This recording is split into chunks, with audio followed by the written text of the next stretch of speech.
Una redonda en la que en breves minutos el profesor Daniele Conveliati y el profesor Daniele Del Percho nos van a ilustrar sobre el fomento italiano. Pero antes de eso, como les decía, queremos darle la bienvenida en nombre de la Escuela de Lenguas Modernas de Lausal. Mi nombre es Verónica Repetti, yo soy la secretaria académica y directora de los doctorados en inglés. No me odian, a pesar de mi apellido, Repetti, soy traductora de inglés, y de la directora Paula Ortiz, que también está aquí acompañándonos. Esta es una actividad que hemos coorganizado con la Dante Alighieri de Buenos Aires, y eso nos pone especialmente contentos porque siempre la intención es la de crecer, la de vincularnos, la de contar con otros socios dentro de lo que es el estudio del italiano para seguir creciendo juntos en esta hermosa lengua que tenemos el placer de enseñar aquí en la Universidad de El Salvador y por supuesto también Dante Alighieri con su gran trayectoria. Quería agradecer especialmente a las profesoras Sforza y Soria, que han estado tras bambalinas juntando a las partes, y también mencionar que cuenta esta actividad con el auspicio de Aditi. Así que, sin más, voy a dar la palabra al doctor Marco Basti, el presidente de la Dante Alighieri de Argentina, quien también dará unas breves palabras. Y bueno, ya a partir de ahora todo se conducirá en italiano con la moderación de Iván Fernández. Muchas gracias.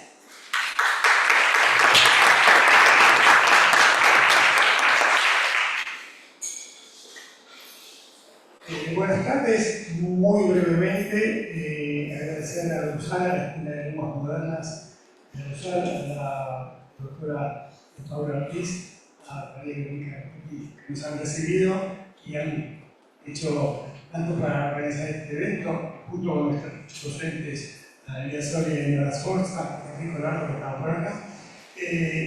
Simplemente agradecer su puesta presencia, agradecerles a los conferencistas en esta que es la primera, el primer evento del programa cultural también de la Dante Alighieri de Buenos Aires, que coincide con el Dante Day. En todo el mundo, el 25 de marzo, se festeja a Dante Alighieri, la Divina Comedia, hablan sentido nombrar por lo menos, la Divina Comedia que en todo el mundo es seguida, estudiada, conocida. Y casualmente, creo que lo va a decir después nuestro embajador de la Dante Alighieri de Roma en Buenos Aires, nuestro amigo Diego Fernández, que va a dirigir la mesa. En Japón, por ejemplo, hicieron una versión en manga de la Divina Comedia. Así que son curiosidades sobre una obra que ha sido estudiada y amada en todo el mundo desde que se publicó y hasta hoy en día, y supongo que también en el futuro. Y cuyo autor, Dante Alighieri, ha sido de inspiración para tantos italianos que emigraron en el mundo y acá en Argentina para constituir una asociación que se dedica justamente a promover la cultura y la lengua italiana. Esto lo estamos haciendo desde hace casi 130 años, esperamos seguir haciéndolo. Y con las actividades puntuales y los cursos que tenemos en esta sede, tratamos de estar a la altura no de Dante, pero de sí es un legado histórico.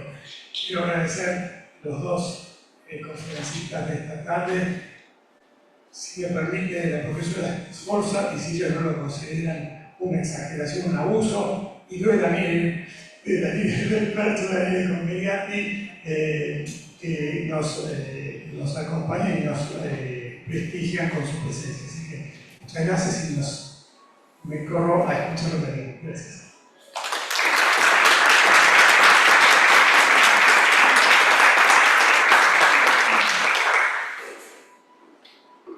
Bueno, ¿se escucha? Entonces agradezco a ambas autoridades, tanto a la traductora Verónica Repetti y al presidente Marco Basti por su amable saludo e introducción a esta interesante mesa redonda. Mi nombre es Iván Fernández, doy también la bienvenida al evento y les agradezco por haber venido.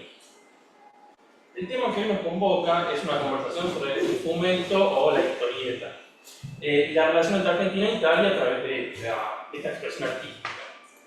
Entonces, la RAE define la historieta de dos maneras. La primera de ellas es fábula, cuento, relación breve de aventura o suceso de poca importancia. En cambio, la segunda definición, que está más dentro de nuestro tema, es serie de dibujos que constituyen un relato cómico, fantástico, de aventuras, etc., con texto o sin él, el que puede ser una simple tira en la prensa, una o varias páginas o un libro. Por otro lado, la enciclopedia Treccani, il fumetto está definido como storia composta da immagini in sequenza, cioè accostate l'una all'altra in modo da suggerire l'idea del movimento, i cui protagonisti parlano spesso per mezzo di nuvole di fumo, che provengono dalle loro bocche, i fumetti. Como se puede apreciar, bueno, entonces estas últimas dos definiciones son más acordes al tema que vamos a tratar hoy. Entonces, luego de esta pequeña introducción, vamos a dar comienzo a la mesa con los dos especialistas, quienes se van a dirigir al público. En italiano el profesor Converiati y en español el profesor del Percho. Bueno, primero, antes de la presentación del profesor Daniele Converiati, voy a leer un breve currículum, una síntesis de su formación y su trayectoria. Allora, il professor Daniele Converiati vive fra Montpellier e Barcellona ed è professore associato di letteratura italiana presso l'Università Paul Valéry Montpellier, dove dirige il Master Études Culturelles. Ha pubblicato i romanzi Via di Fuga e Colpo di Stato nella Samarino Rossa, oltre alla raccolta di racconti di Ere non vedo traccia, storie di cani, americani e tripolini e al brano segmento autobiografico La caduta dei gravi, Roma, gli anni 90 e la fuga. Lui si occupa di letteratura della migrazione, fantascienza, postcolonialismo italiano e romanzo grafico. Nel 2010 è pubblicato per Peter Lang il saggio Scrivere nella lingua dell'altro, la letteratura degli immigrati in Italia, 1989-2007. Insieme a Simone Brioni ha scritto Italian Science Fiction, Gathering Literature and Film, Ideologia e Rappresentazione. Percorsi attraverso la fantascienza italiana. Per Codel nel 2019 ha pubblicato il saggio, scusate il mio francese, Un autre monde est possible, science fiction e bande dessinée in Italie. L'un roman Valdomoro Traspo aujourd'hui, 1978-2018. Nel 2022 è uscito un suo saggio su distopia e utopia nella letteratura, dal titolo Il mondo che verrà, 5 ipotesi di ricostruzione dell'umanità nelle narrazioni storiche. London, Barjavel, Del Pedrolo, Montero, Amman. Nel dicembre del 2022 ha co-curato, insieme a Chiara Negozzi, il volume storico divisi nell'Italia contemporanea, narrazioni e performance transculturali. Adesso il professore parlerà su Il fumetto italiano in Argentina, andate e ritorni in croce. Ecco a lei la parola. Grazie Ivan, gracias a todos. Yo hablaré en italiano, pero quería solamente un minuto, menos que 2 minutos. Un minuto agradecer a todos, a Ivan, a Daniel, claramente, a Dante Alighieri, a Lausal, y sobre todo a mi colega Laura Sforza, porque realmente ha organizado todo, me ha hospitado hasta ahora y realmente ha hecho algo más que ser una colega, que hacerme sentir en una familia, que es lo más importante. No, gracias a todos, Nora sobre todo, grazie. Allora passerò, diciamo, alle cose serie, quindi al fumetto. Grazie, ecco, Ivan, anche per la presentazione. Quando Nora mi ha proposto, ecco, di parlare un po' del rapporto fra Italia e Argentina attraverso il fumetto, ovviamente ho accettato con entusiasmo, però al tempo stesso mi sono ricordato di una cosa, cioè molto banale. Come diceva Ivan, io ho iniziato a lavorare su una letteratura italiana occupandomi di immigrazione, sia di immigrazione, soprattutto di immigrazione, quindi soprattutto di stranieri che venivano in Italia effettivamente. Però, come sapete, poi i movimenti migratori sono sempre duplici, no? Almeno, per esempio, avevo lavorato su un autore che forse conoscete, Adrian Bradi, che sì, è venuto in Italia, però era anche nato in Argentina da una famiglia italiana, quindi era un percorso molto più complesso, no? E questo per dirvi che quando ho cominciato a lavorare sul fumetto stavo in Belgio, vivevo in Belgio all'epoca, lavoravo lì all'università, e chiaramente il Belgio in Europa, ecco la Francia, un po' il grande centro del fumetto, c'è proprio la scuola franco-belga con Tintin, con altri personaggi famosi, che ha creato anche una sorta di alternativa proprio grafica, no? Nel modo di raccontare a quello che era il fumetto americano. Apparentemente c'entrava poco, no? L'immigrazione italiana con la scuola franco-belga, però poi sono andato a scavare e ho cominciato a vedere che molti nomi degli autori belgi, non i più famosi, ma tanti, abbastanza famosi, erano nomi italiani. Cioè erano figli di minatori, nipoti di minatori, cioè pure un minatore che si era messo a disegnare sulle miniere. Cioè avevano trovato queste persone nel fumetto un qualcosa di più, se vogliamo, comodo per loro che la letteratura, per varie ragioni. L'immediatezza, no, del segno, cioè nel senso un messaggio che si poteva dare con la parola e con le immagini, e venendo da famiglie non molto colte, avendo studi bassi, diciamo, era più comodo per loro disegnare. E poi avevano un'altra cosa, cioè molti figli di minatori erano abituati alle immagini. Quando gli italiani andavano in Belgio, nelle miniere la prima cosa che gli davano era un foglio disegnato, che sembrava un fumetto, con le istruzioni da seguire in miniera, con poche parole e tanti disegni. È un po', se ci pensate, la stessa cosa che succede quando saliamo su un aereo, no? Abbiamo quel foglio che ci dice che se l'aereo cade mettetevi la mascherina, no? Fa un po' ridere perché dice se l'aereo cade l'ultima cosa a cui pensa è la mascherina, però vabbè, ci danno delle istruzioni semplici, diciamo, no?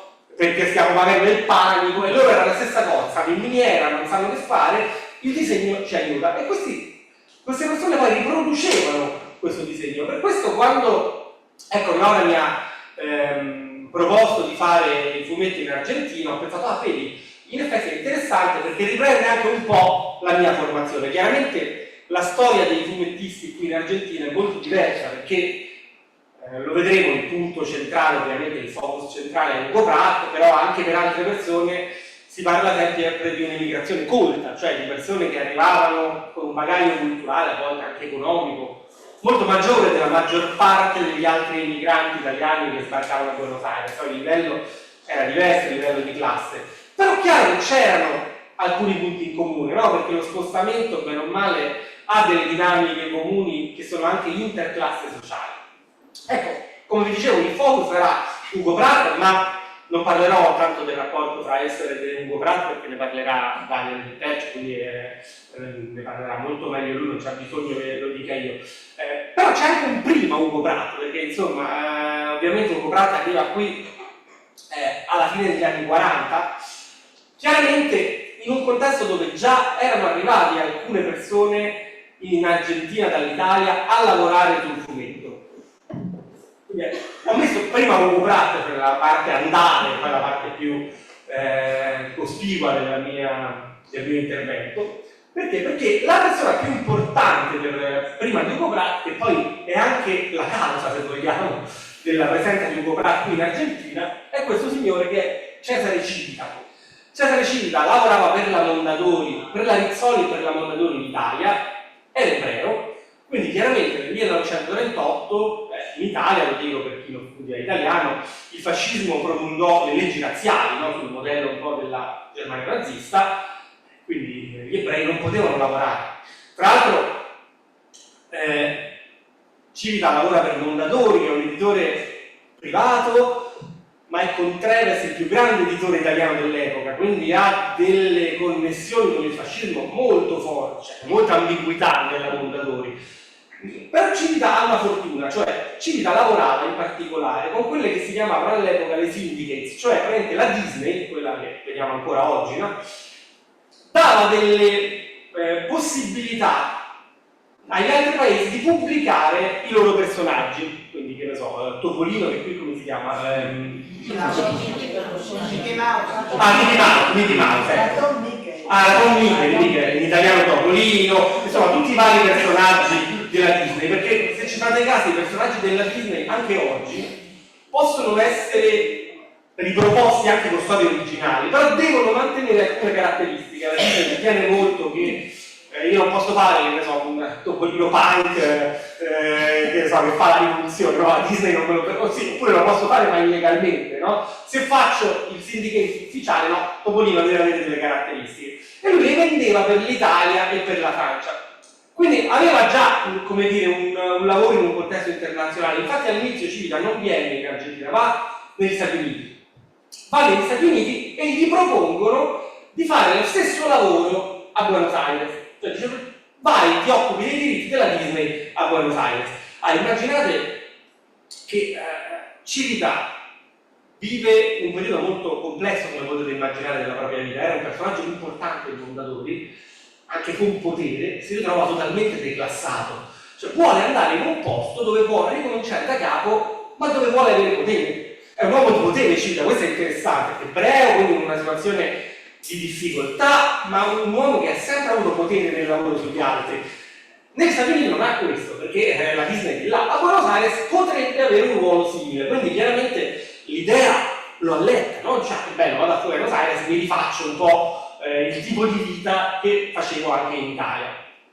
E in effetti a Buenos Aires lui entra in un contesto di grande espansione culturale, cioè si rende conto che il terreno per creare fumetti è molto fertile e apre una sua casa editrice che si chiama Abril, che forse la conoscerete, immagino, editoriale Abril. Non fanno solo fumetti, fanno anche libri per la scuola, libri per l'infanzia, ha cominciato ad avere un grande successo. Solo che all'Abril mancano dei disegnatori. All'inizio che cosa fa? Che cosa fa Cida? Una cosa molto semplice, come si farebbe oggi con il computer, no? Cioè si fa spedire i disegni dai disegnatori italiani. Cioè gli dice ai disegnatori italiani, lui aveva una portavoce, una signora molto molto in gamba, che sarà lei che porterà Pratt qui, e dice, digli a quest'autore che mi servono, che ne so, 20 tavole di questo personaggio. Però capite, siamo negli anni 40, cioè è complicato, cioè nel senso, il tempo di far arrivare il messaggio, il tempo che le tavole arrivano, se c'è un problema, all'epoca si faceva tutto a mano, dice no, questa tavola non va bene, rifalla, cioè, altre 3 settimane, un mese, si rende conto che economicamente non regge questo sistema, dice io devo far venire qualcuno qua, cioè se voglio manodopera italiana, mi conviene che il disegnatore stia qui, solo che come faccio a farlo venire qui? Lo devo in un certo senso viziare, no? Lo devo aumentare, cioè il contratto deve essere molto buono. E Ugo Pratt vive a Venezia all'epoca, è in un gruppo di lavoro, poi lo vedremo con altre persone, e è in un momento anche di crisi Ugo Pratt. Ugo Pratt ha una storia particolare, ha 20 anni, poco più di 20 anni all'epoca. Lui nasce, un bravo figlio di un militare, figlio di un militare che viveva in Eritrea, quindi sarà il più giovane soldato dell'esercito coloniale italiano. Questo non significa che era fascista, però sapete, nascere e crescere ad Asmara, essendo italiano, significa sentirsi bianco, in mezzo a persone che non lo sono, che vengono considerate dal fascismo inferiori, insomma è complessa la storia di Ugo Pratt. Poi torna in Italia, entra nella resistenza Ugo Pratt, però l'Italia che vede dopo il 45 non è quella della resistenza, ma lui era abituato a vivere ad Asmara in un contesto super privilegiato, insomma non è felice. Quando gli propongono questo contratto, prende e decide di andare. Ecco, qui vi faccio vedere, c'era semplicemente qualche altro nome che era arrivato prima di lui, Aldo Scozzi, Alberto Giolitti, perché c'era già una tradizione anche in Argentina di animatori italiani, cioè disegnatori che facevano le animazioni. Ne avevamo un po' parlato con Ivan prima di venire qui, che si occupa di animazione. C'era per esempio la Cinematografia Valle, che era una casa di produzione che faceva cartoni animati, dibujos animados, che era stata fondata da un italiano, quindi c'era comunque una conoscenza che si trasportava già tra i due paesi. Ecco, Ugo Pratt parte insieme a questi due tuoi amici che lavoravano con lui, Faustinelli e Ongaro, e pensate una cosa, questo è un aneddoto divertente, lo stipendio che gli propongono è di 6.000 pesos al mese, che era enorme all'epoca. Tant'è che quando il console legge il contratto di Ugo Pratt dice ah Ugo, ma qui c'è un errore, sono 600 al mese, non 6.000. Invece no, Ugo Pratt dice no, guardi, sono 6.000. E il console lo guarda così perché guadagnava più di lui. Cioè, nel senso, Ugo Pratt arriva in Argentina in una situazione molto molto privilegiata. Tant'è, c'è un altro aneddoto, questo per farvi capire un po' il tipo. Siccome Cida ovviamente era un uomo intelligente, era sì un uomo di cultura ma anche un uomo d'affari, manda una persona a prendere Ugo Pratt e gli altri due a Buenos Aires, a Boca, credo che sia arrivata la nave, no? Per vedere se arrivavano. E questo emissario di Cida gli dice sono venuto qui perché volevo capire se voi eravate i primi a scendere o gli ultimi, siete stati gli ultimi. Guardate che siete qui per lavorare, non per fare festa. E Ugo Pratt dice che è stato un momento proprio di shock, cioè ha capito che sì, lo pagavano ma doveva lavorare, insomma, invece gli altri due insomma, avevano fatto diciamo, le ore piccole in nave. Ecco, Ugo Pratt comincia, la prima cosa diversa dall'Italia è proprio lo stato di legittimità dell'autore di fumetto qui in Argentina. Cioè, in Italia lui lavorava a Venezia, illustrava storie, non faceva ancora storie sue, però lavorava con, come si potrebbe, in Italia vengono chiamati sceneggiatori di fumetti, cioè non scrittori, che venivano considerati un po' intellettuali di serie B, non so come possiamo, se capite il senso, cioè di livello più basso. Qui lavora con grandi scrittori, cioè questa cosa per lui è incredibile. Farà tantissime cose Ugo Pratt, qui in Argentina, sarà anche cantante nei bar, sarà anche modello per i fotoromanzi, si sposerà, avrà figli, i figli vivono ancora qua tra l'altro, quindi insomma la vita in Argentina di Ugo Pratt sarà anche dal punto di vista privato, personale, ricchissima. Prima dico sempre ai miei studenti di non leggere dal cellulare che è brutto, ma visto che non sono un mio studente lo faccio. Giusto per farvi capire come arriva Ugo Pratt in Argentina. Vi leggo una cosa che lui scrive in una sua autobiografia, che è un libro tra l'altro molto molto bello, che dice: immaginate di aver sognato l'America per 5 anni, non un posto preciso dell'America, a nord, a sud o al centro, no. Avete sognato l'America come un nome, una situazione, una droga, un rinvio, una dilatazione, un'evasione, un inizio, un Eldorado, un'avventura. Qui non diventa un po' volgare, lascio perdere. Immaginate di esservi arrampicati su tante navi, di essere stati calati dalle murate a mollo altrettante volte. E un giorno vi trovate su una nave con il biglietto e tutto, e i bagagli e una fidanzata che saluta sul molo, con l'odiata amata Italia che si allontana, e avete poco più di 20 anni. Sulla terra che dopo aver sollevato uno scenario di montagne sprofonda nel mare, voi lasciate il vostro passato, che è l'inestricabile matassa di coincidenze che vi inserisce in quel futuro indistinto che è in un altro posto. Mi sentivo ubicato fuori dal tempo.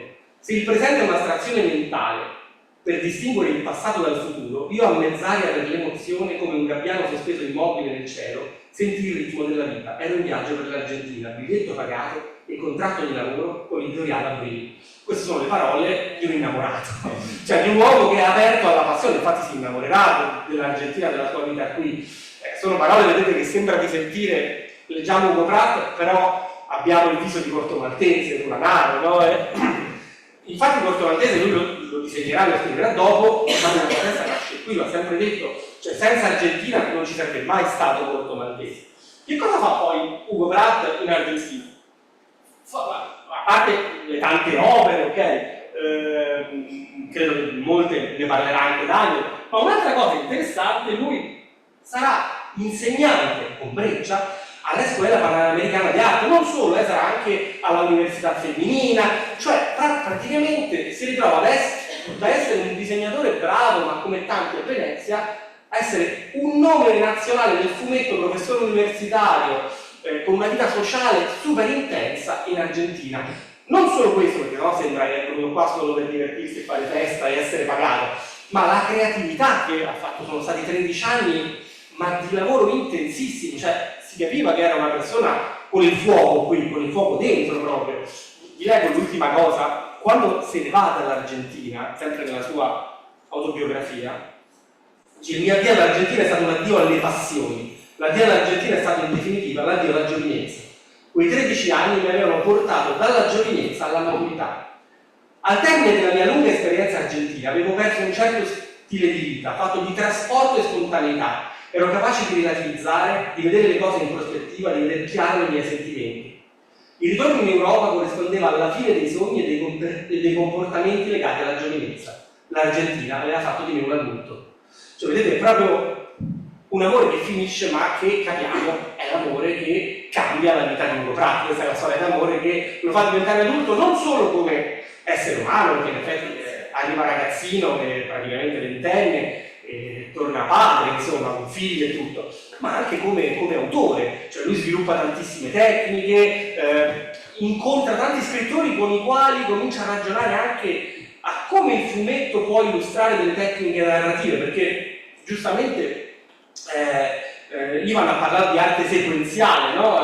Il fumetto infatti è molto più vicino al cinema alla fine che alla letteratura come costruzione della storia. È una cosa che in Italia ancora non era molto chiara all'epoca, si pensava che il fumetto fosse ancora letteratura disegnata, cioè con immagini fisse e le scritte sotto, insomma eravamo ancora indietro rispetto a quello che fa Ugo Pratt qui. La cosa interessante è che cosa porta Ugo Pratt poi in Italia di tutta questa esperienza, perché abbiamo capito che il periodo in Argentina è stato molto denso, molto bello, molto arricchente.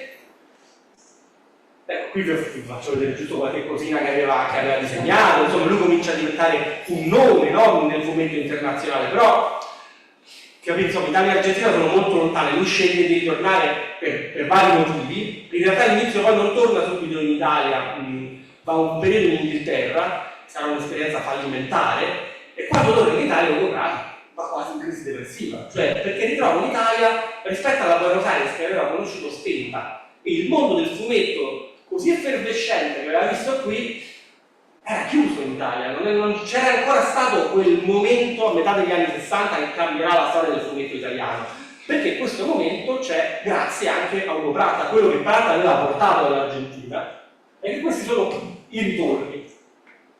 Ecco, pensate che Pratt va un po' in Inghilterra, torna in Italia, nel 1967 inizia a pubblicare una ballata del mare salato, che sarà poi il grande capolavoro di Pratt che darà vita poi a Corto Maltese. Tra l'altro anche qui la storia è strana, perché il successo di questo libro lo dà un giornale francese, Le Monde, che non è neanche un giornale ovviamente di fumetti, è un quotidiano prestigioso, che ne fa una recensione estremamente positiva, direi quasi entusiasta, anche gli italiani si rendono conto che forse questo Ugo Pratt, di cui nessuno aveva sentito parlare, vale qualcosa, cioè vale la pena un pochino dargli credito nelle sue esperienze lavorative. E Pratt comincia a essere preso come punto di riferimento da tutta una serie di giovani autori italiani che si affacciano in quel momento al mondo del fumetto. Chiaro, siamo in una società italiana che sta cambiando totalmente, c'è stato il boom economico, la cultura popolare comincia a salire di livello, quindi insomma abbiamo delle produzioni popolari di grande prestigio, e secondo me sta cambiando qualcosa anche nella mentalità, cioè nel senso che fino alla fine degli anni 50 in Italia c'era un po' questa divisione tra arte, non dico solo fumetto, dico arte impegnata, che era quella del neorealismo oppure di impegno politico, e arte popolare che doveva essere per forza banale, stupida, dimenticabile, e serviva solo a far passare il tempo a chi non aveva la cultura e magari la consapevolezza politica di avere accesso ad altri prodotti culturali.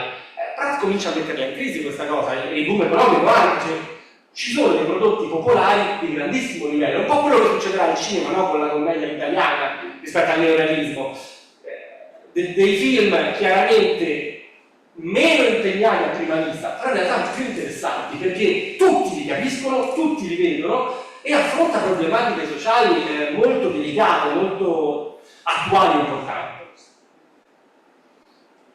Questa è la prima edizione di Una ballata del mare salato. Chiaro che il Corto Maltese senza l'Argentina sarebbe proprio improponibile, no? Proprio come storia, no? L'avventuriero, quello che fa.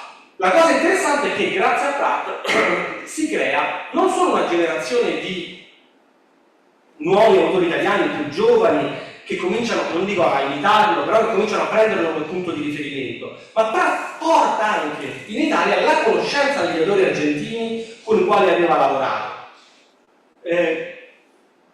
L'altra cosa interessante che fa Pratt, e questa è proprio la sua esperienza della scuola panamericana di arte, è insegnare le tecniche del fumetto, perché l'Italia era un paese di grandi anche fumettisti, tutti autodidatti, che facevano magari belle arti, che facevano cinema e poi si mettevano nel fumetto, quindi non si capiva neanche bene che cosa fosse questo fumetto, cioè è un ripiego anche qui di serie B per chi non riesce a fare cinema, lo fanno gli scrittori che non riescono a diventare veri scrittori. Pratt dice no, bisogna creare una scuola di fumetto. A Venezia creerà una scuola bellissima di fumetto, poi ce ne saranno altre. Per esempio oggi una scuola molto importante di fumetto è la scuola dell'Aquila, che chiaramente non fa solo fumetto, fa una scuola di estetica,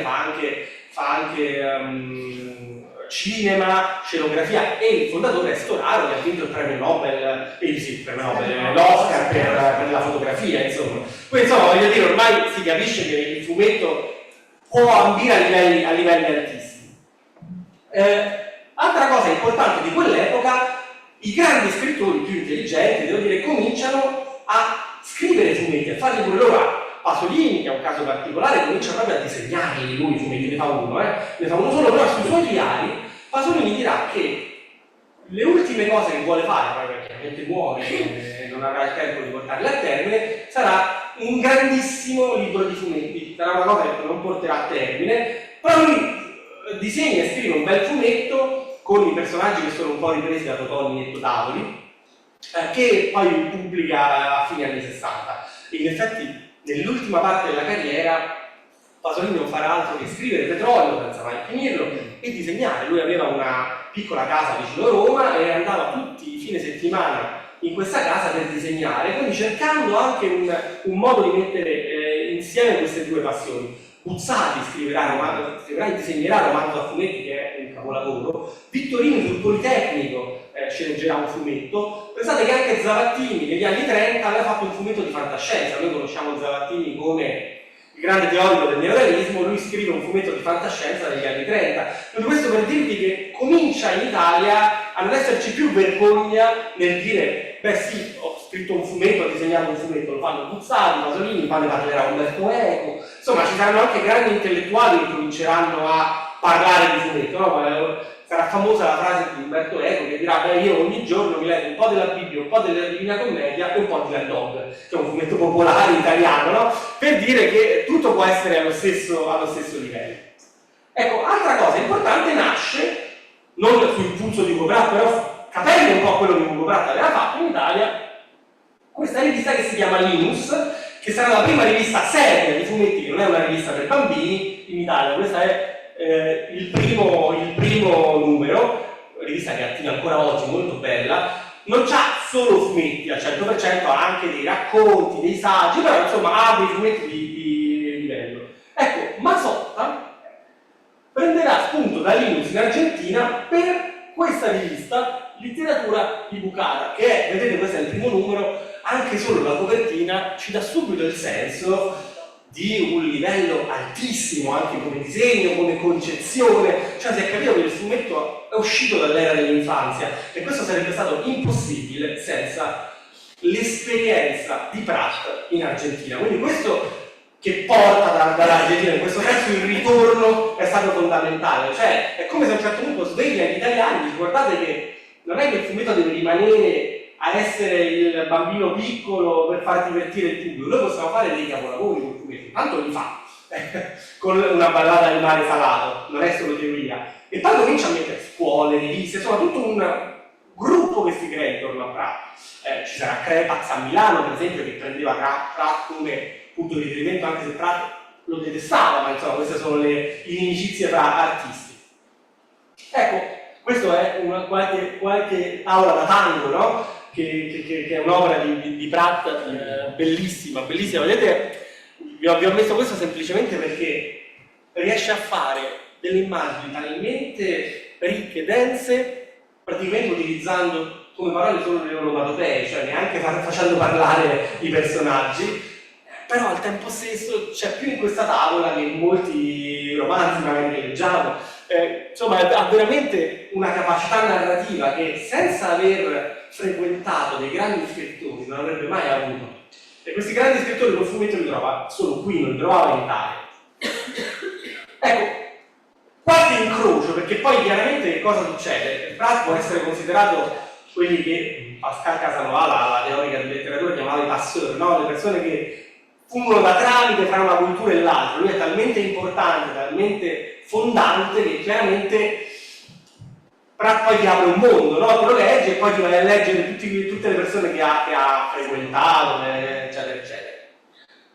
Ecco, molti autori argentini vengono tradotti in Italia. Mafalda è un caso ovviamente famosissimo, ma viene tradotto Trigio, viene tradotto Breccia, Saccomanno, Mugno, sì, ho messo solo i più importanti, ma ce ne sono tantissimi. A un certo punto possiamo dire che il fumetto straniero che veniva più tradotto, a parte quello americano, chiaramente, che aveva tutte le saghe, supereroi, Linus, eccetera, eccetera, a parte quello era il fumetto argentino, cioè aveva proprio una sorta di parte di mercato in Italia enorme, dove veniva tradotto. All'inizio viene tradotto in delle riviste, che, Linus chiaramente, ma anche Scorpio, Lancio Storie, che iniziano a essere pubblicate fra la fine degli anni 60 e poi fino adesso, però soprattutto hanno un grosso momento di vendite negli anni 70 e soprattutto 80, e poi vengono addirittura pubblicati in volumi autonomi, cioè a questi scrittori si dà proprio il prestigio che si dà oggi agli autori che vengono chiamati gli scrittori grafici, cioè romanzi grafici. C'è chi fa questa differenza tra fumetto e romanzo grafico, che capito, è una differenza un po' banale, perché insomma non è che chi lo decide, poi molti spesso hanno pubblicato su riviste e poi al libro, no? Esatto. Soprattutto il fumetto è una cosa molto importante perché chiaramente Pratt inizia a scrivere e a disegnare le proprie storie, ma all'inizio della sua carriera non faceva questo, no? Lui disegnava e basta. Questo per dirvi che il fumetto è un po' un'arte della collaborazione e questo crea anche molte connessioni tra Italia e Argentina. Quindi fumetti che hanno il disegnatore italiano e lo scrittore argentino e il disegnatore italiano, cioè si creano tutta una serie di incroci per cui non si capisce più quest'opera che è argentino o italiano. Non si sa, cioè alla fine magari viene pubblicata in Italia, è chiaro, il disegnatore segue lo stile, perché poi sono lavori su commissione, no? Segue lo stile dell'editore perché l'editore gli dà degli input, certo, però porta anche qualcosa di suo, no? Come un po' il cinema, no? Sì, noi chiaro che dividiamo tra cinema italiano, cinema francese, però poi oggi sappiamo che le produzioni, soprattutto in Europa, sono sempre più internazionali perché non ci stanno abbastanza soldi, no? Quindi magari un regista francese ha un direttore della fotografia spagnolo che gli fa tutta la luce particolare, ripresa, che ne so, da alcune cose che lui ha visto. Quel film sì è francese, ma non solo francese, c'è anche qualcos'altro dietro, no? Ovviamente. Ecco.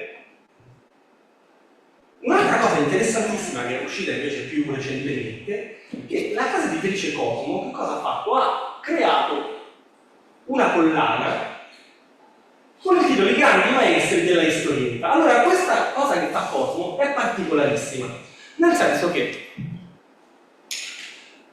in Italia abbiamo avuto sempre una cosa un po' particolare, perché l'Italia ha voluto imitare gli Stati Uniti e vendere dei fumetti nei chioschi, no? Nelle edicole, che lo facevano pure qui in Argentina, no? Solo che la cosa che ha fatto l'Italia è copiare la Marvel degli anni 50, cioè la Marvel fece una cosa abbastanza interessante per l'epoca, cioè fece pubblicare dei fumetti a colori con una carta buona, quindi di qualità ottima, migliore di quelli che si compravano in edicola, ma li fece vendere in edicola per abbassare il prezzo, perché diceva se vendo in edicola posso aumentare la tiratura e quindi posso consentire a un numero più ampio di persone di arrivare al prodotto culturale. L'Italia un po' seguì questa strada, infatti c'erano in Italia dei fumetti di edicola di ottimo livello dagli anni 50 in poi. E Cosmo ha fatto adesso la stessa cosa, cioè queste storiette i maestri della storietta si comprano, ne escono 2 al mese, pensate, 3 anni fa l'ha iniziata, si comprano a 4,50 €, che insomma per un fumetto francamente non è niente. In pesos potrebbe essere più o meno 5 €, in pesos potrebbero essere 5.000 pesos, 4.000, 6.000 pesos, 6.000 esatto, 6.000 pesos, che insomma per un fumetto intero non è tanto, insomma, l'Italia è un po' più cara, quindi insomma potete farvi il conto che è un ottimo prezzo e praticamente ne pubblica 2 al mese. E io parlavo un po' con gli edicolanti e dico ma come vanno le vendite?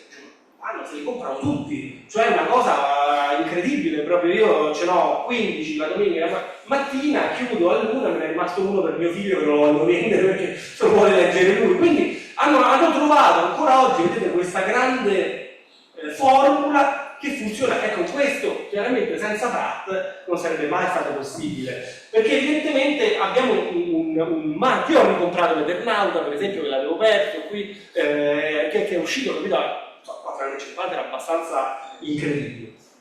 Ecco, per finire, per non farvi... Questo è un libro che forse avete visto, che è uscito bilingue, che è stato anche presentato qui all'Istituto Italiano di Cultura di Buenos Aires qualche anno fa. l'hotel degli invisibili e l'hotel dello invisibile, che raccontava l'emigrazione italiana a Buenos Aires attraverso il fumetto. Questo mi aveva interessato perché certo ci sono incroci di persone che passano, però ci sono anche tematiche, no, che si possono affrontare e che possono essere utili. L'ultima cosa di cui volevo parlare è un'autrice molto famosa ora in Argentina, anche se vive in Europa, credo essere in Francia, che è Sole Otero, che ha pubblicato qualche anno fa Naftalina. Ma questa è una cosa particolare, nel senso che Naftalina viene pubblicata da Salamandra, che è stata poi acquisita dal gruppo Penguin. Quando io ho letto la prima volta Naftalina, la serie mi era piaciuta molto, ma ero rimasto un po'... non deluso no, forse arrabbiato è la parola giusta, perché? Perché è una storia molto, molto bella, molto sentita, che accade durante la crisi del 2001 in Argentina. Una ragazza che va a vivere da sola nella vecchia casa della nonna, e la nonna era di origine italiana, quindi prendendo le carte della nonna scopre una storia familiare che ora non vi dico perché sennò vi faccio spoiler, e chiaramente trova anche delle lettere e comincia a ricostruire questo personaggio della nonna che parla in italiano nel fumetto, solo che parla in italiano completamente sgrammaticato. Io mi ero un po' da italiano offeso, quindi dico, scusate, ma Salamandra, Penguin, la casa editrice più grande del mondo, non hanno dei correttori di italiano, dei lettori di italiano che gli potevano dire guarda che questa frase è sbagliata. Poi però ci ho riflettuto bene e ho detto, ma quello che sta facendo Solotero è una cosa in realtà molto più delicata e raffinata del lettore becero che sono io, che voleva l'italiano corretto. Cioè sta ricreando una lingua della memoria che non è più neanche la lingua che si parlava prima, perché Solotero non fa questa ricostruzione storica, è una lingua che lei crede che parlava la nonna, quindi è una lingua con errori anche dovuti alla memoria, e questa sgrammaticata, questa cosa è stata molto interessante. Quindi vedete come la storia italiana è ritornata, diciamo, in un'autrice argentina di successo, in un fumetto credo che sia del 2021, insomma veramente recentissimo, ovviamente adesso non mi ricordo esattamente l'anno, ma veramente di pochi anni fa, e che insomma mi ha fatto un po' ritornare in questi incontri. È un percorso diverso da quello del Lugo Pratica, non c'entra niente, ma che insomma rimette ancora insieme un'altra volta i due paesi. Io qui mi fermerei per non lasciarvi troppa noia. Grazie.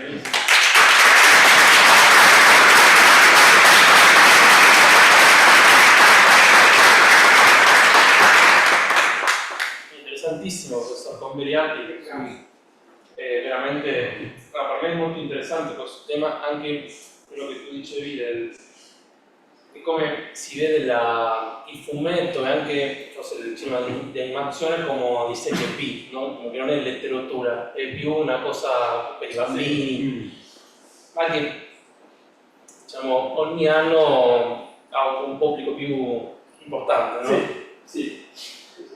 Bene, allora la ringraziamo per la sua posizione e approfitto anche per informarvi che ci sarà un momento per le domande del pubblico dopo l'esposizione del profesor del Percho. Y ahora, bueno, volviendo al español, para introducir al profesor del Percho, les leo su currículum. Daniel del Percho entonces es doctor en letras de la Universidad Católica Argentina, magíster en diversidad cultural de la Universidad Nacional de 3 de Febrero y licenciado en letras de la Universidad de El Salvador. Investigador y docente de grado y de posgrado en la Universidad Católica Argentina, en la Universidad de Palermo y en la Universidad de El Salvador. Es secretario de ADIGLI, la Asociación de Docentes e Investigadores de Lengua y Literatura Italianas, del Centro de Estudios de Dramatología, de la Asociación Argentina de Literatura Comparada y de la Sociedad Argentina de Lectores. Su principal línea de investigación es la literatura utópica y sus variantes, como resultado de la cual ha publicado los volúmenes La Metamorfosis de Saturno, Transformaciones de la Utopía en la literatura italiana contemporánea, y Soñar al demonio, utopías, distopías, ucronías hitlerianas. Además, publicó diversos artículos sobre literatura utópica y ciencia ficción. Ha publicado los poemarios Archipiélago, Apuntes sobre el milagro, Bautismo de la memoria, El peso de la luz y el volumen de microrelatos y criaturas. Entonces, el profesor del Percho ahora expondrá El doble camino del héroe, El eternauta de Osterheld y El fumetto italiano. Profesor, puede comenzar. Bárbaro, muchas gracias. No sé si se puede poner el PowerPoint mío. Ah, de acá. Hay que cambiar el otro PowerPoint. Sí.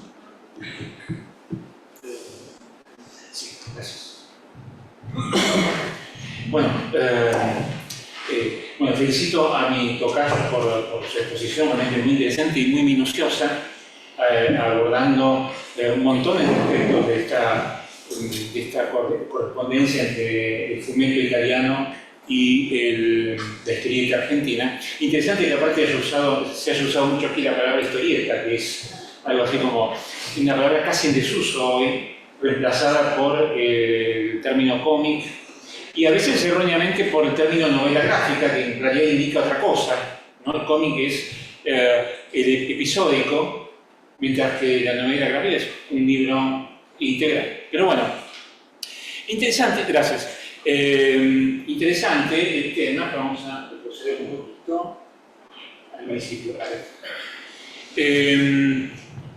Es importante partir de un hecho, ¿no? La historieta en Argentina tiene una larga historia.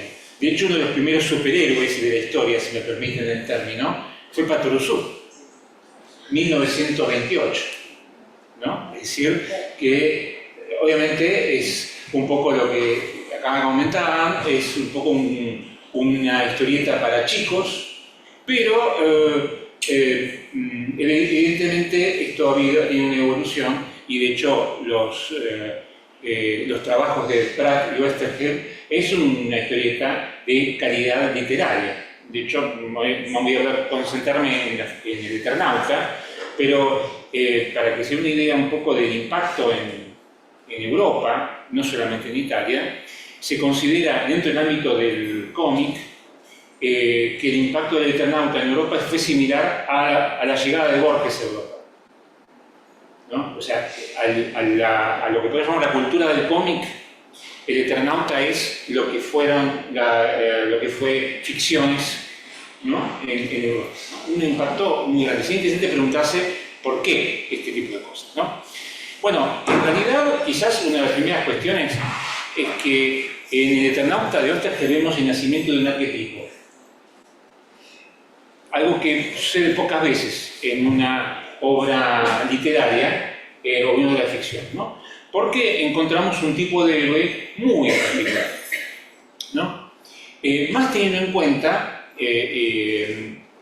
un tipo de héroe más cercano a la visión europea y particularmente italiana que a la visión norteamericana.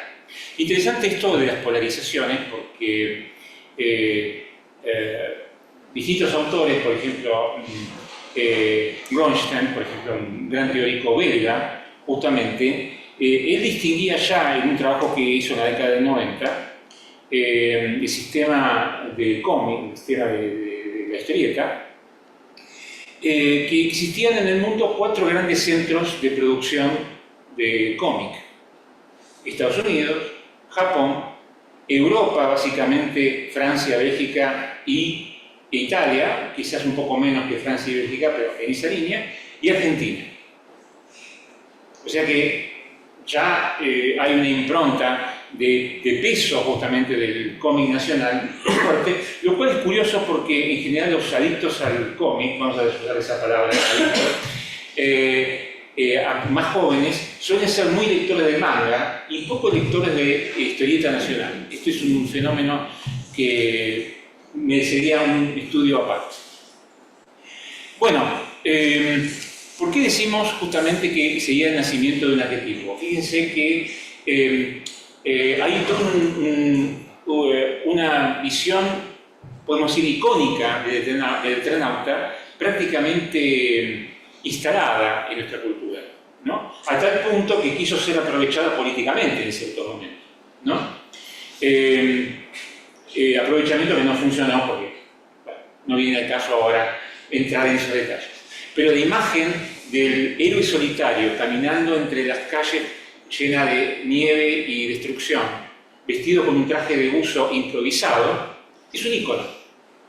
Y tiene un peso enorme. Y además pensemos que ese personaje no es un héroe tradicional, no es un superhéroe. Vamos a ver ahora que en las traducciones norteamericanas lo presentan como el superhéroe argentino, lo cual no es. Pero ahí entra muy bien el estudio de la recepción por ese lado, ¿no? Voy a hacer un poquito una pequeña historia del Eternauta, un poco como para enmarcar el contexto.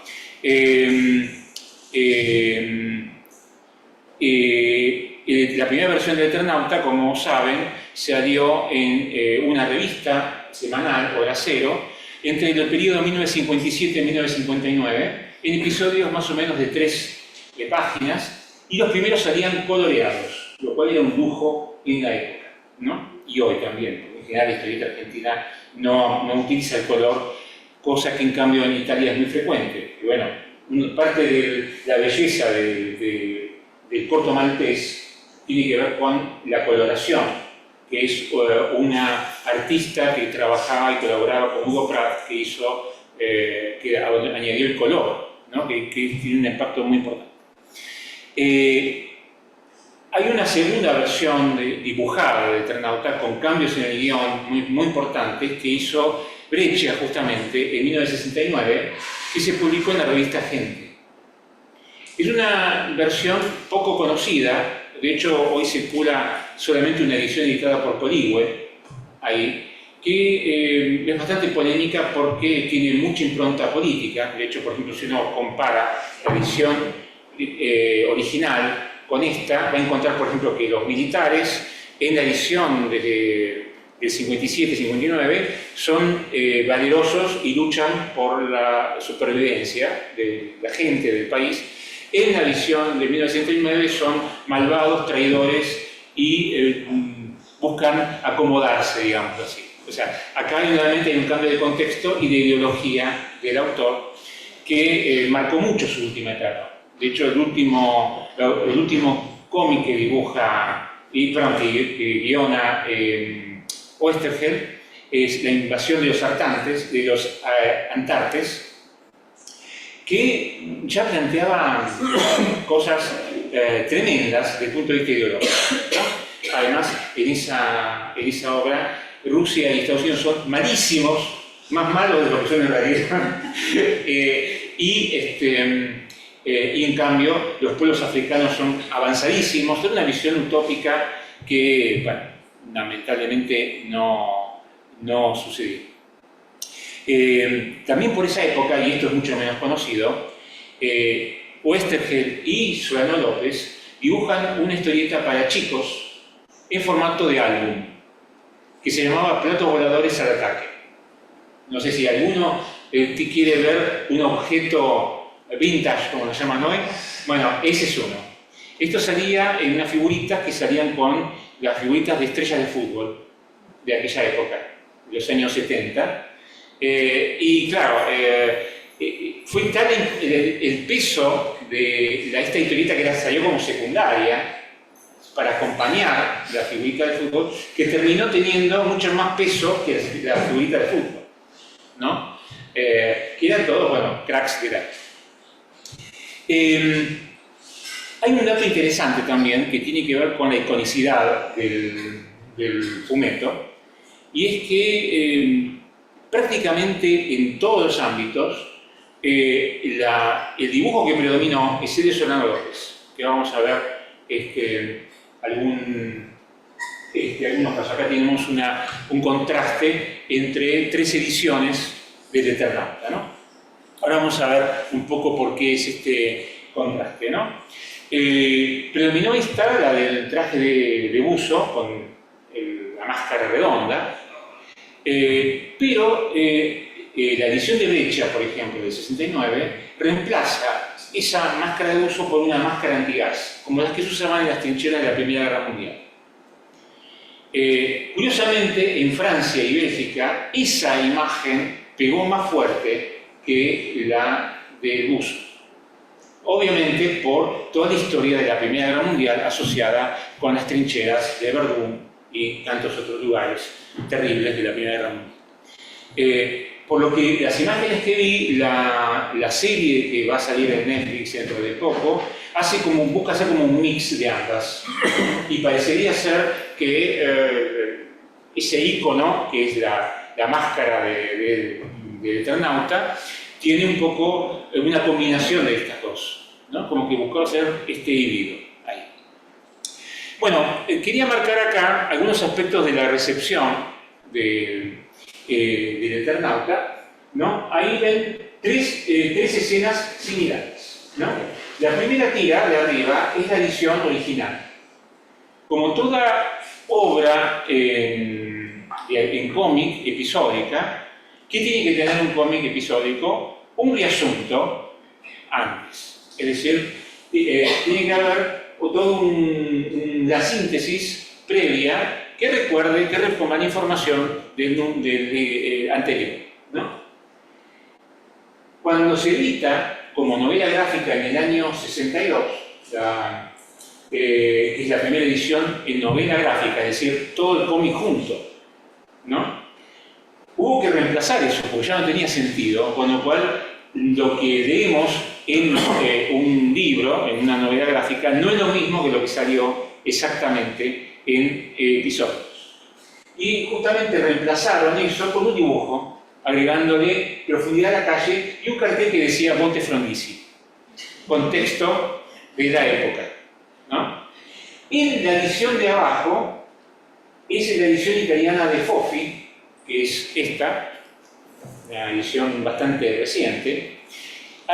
Como el Monte Frondizi no tiene mucho sentido para Italia, lo reemplazaron con un graffiti, además del Frondizi le dejaron un graffiti algo así como fulano ama a Carla, algo así, ¿no? Entonces buscaron un poco esa compensación. Bueno, decíamos, así como hay toda una historia previa de la historia argentina, es cierto algo que marcaba muchísimo, que se marca muchísimo siempre y que acá Daniel remarcó muchísimo a su vez, que es la impronta de los dibujantes, sobre todo, que vinieron de Italia. Es decir, no hubo tanto influjo de guionistas italianos como de dibujantes. O sea que los dibujantes aportaron toda una estética que no había en Argentina, ¿no? En aquel momento. No estaba tan desarrollada. Por eso la colaboración entre dibujantes italianos y guionistas argentinos fue muy estrecha y muy importante y generó además todo un desarrollo del dibujo en la Argentina. Solano López, Breccia, provienen de la Escuela Panamericana de Arte, donde Prat enseñaba, por ejemplo, ¿no? Es decir, que hay acá toda una conexión desde ya muy fuerte. Entre los que vino Albertarelli, ¿no? Que una de sus especialidades fue dibujar las novelas de Salgari. O sea que se dedicaba a hacer una especie de transposición en historieta de las novelas de Salgari, ¿no? El Rosario Negro, Sandokan, etcétera, etcétera, que es todo un clásico italiano, ¿no? Muy interesante la obra de Albertarelli al respecto. Ha habido otros, pero me voy a concentrar justamente en la colaboración Pratt-Oesterheld, que es riquísima, ¿no? ¿Qué podemos decir, por ejemplo, de este trabajo juntos, ¿no?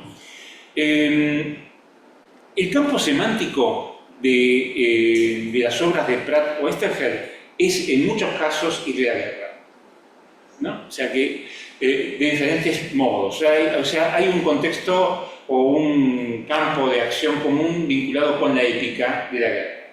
Pero no es una épica tradicional, ¿no? Esta colaboración es mucho menos conocida que otras. Por ahí la más conocida es Ernie Pike, que voy a hablar. Pero Sargento Kirk es muy importante, fue la primera que trabajaron, donde hay un ex soldado de la caballería norteamericana que decide como renunciar, desertar del ejército, porque considera que el ejército no es, digamos que se pone del lado de los pueblos originarios, para decirlo de alguna manera. Y es interesante esto porque el proyecto original de Pratt y Oesterheld es que esto ocurriera en la guerra contra el indio, contra el Malón, en el sur, es decir, tuvieron un marco gauchesco, digamos así. Pero la editorial no lo aceptó, porque la estética y los temas de la época solían marcar una preferencia de los lectores, como en libros como El Tony, de las colecciones como El Tony o D'Artagnan, por las historias del oeste. Entonces se cambió el registro por una historia del oeste. O sea, ahí nació Sargento Kirk, bellísima historia, pero bueno, una interesante colaboración. Observen el tema de la épica aquí, que tiene que ver con un desertor, ¿no? No es un héroe tradicional. Después del Eternauta, quizás una de las obras más conocidas de Oesterheld es Ernie Pike, que sí trabajó junto con Pratt. Interesante porque Pratt tomó como modelo de dibujo al propio Oesterheld, ¿no? Si uno se fija, este es para señalar, ¿no? Sí. Este es Oesterheld, este es Ernest Pyle, un periodista de guerra, un corresponsal de guerra norteamericano que murió en la batalla de Okinawa en el final de la Segunda Guerra Mundial, muy famoso por sus reportajes del frente. Y Pratt hace como un híbrido entre los dos rostros y crea el personaje de Ernie Pike como un corresponsal de guerra que es muy particular las historias que va a contar, porque no van a contar historias generales, sino pequeñas historias de guerra, de heroísmo y a veces de rebelión de los soldados, ¿no? Bueno, acá tienen